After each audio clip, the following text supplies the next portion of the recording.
भारत के आसमान में इस समय सिर्फ एक रक्षा सौदे की चर्चा नहीं है, बल्कि एक ऐसे फैसले की गूंज है जो आने वाले 40 से 50 वर्षों तक भारतीय वायुसेना की दिशा तय कर सकता है।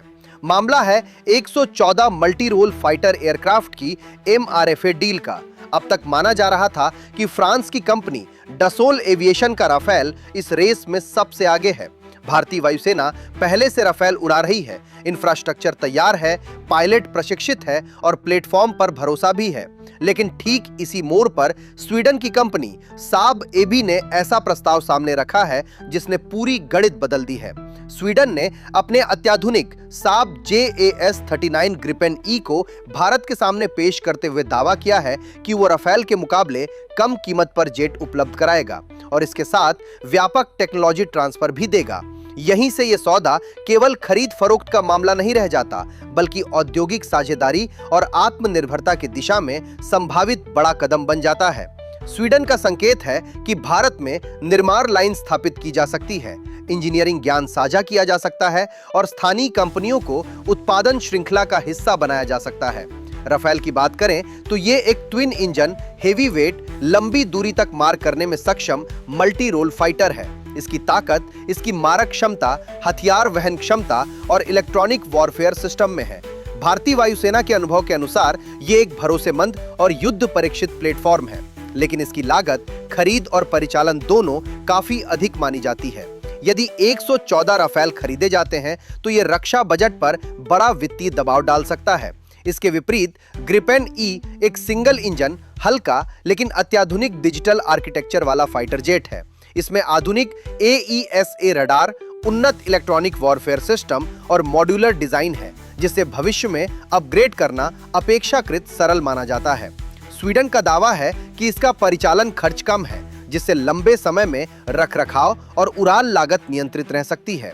इसके अलावा इसमें F414 इंजन परिवार का उपयोग किया जाता है, जिसका संबंध भारत के तेजस मार्क 2 कार्यक्रम से भी जोड़ा जाता है, जिससे लॉजिस्टिक समानता के लाभ मिल सकते हैं। रणनीतिक दृष्टि से भारत के सामने दो प्रमुख आवश्यकताएं हैं, संख्या और गुणवत्ता।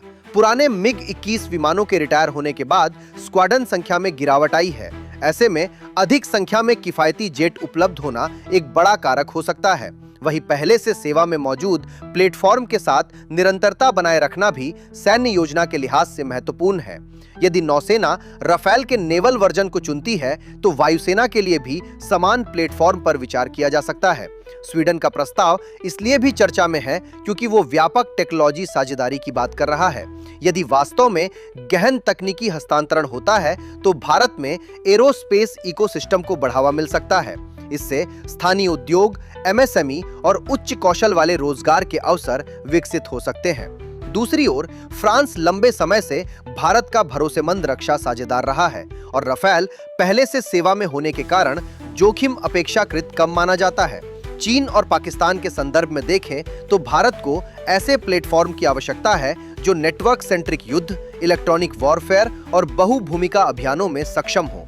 छोटे रनवे से संचालन की क्षमता और कम परिचालन लागत जैसे तत्व सामरिक परिस्थितियों में महत्वपूर्ण हो सकते हैं।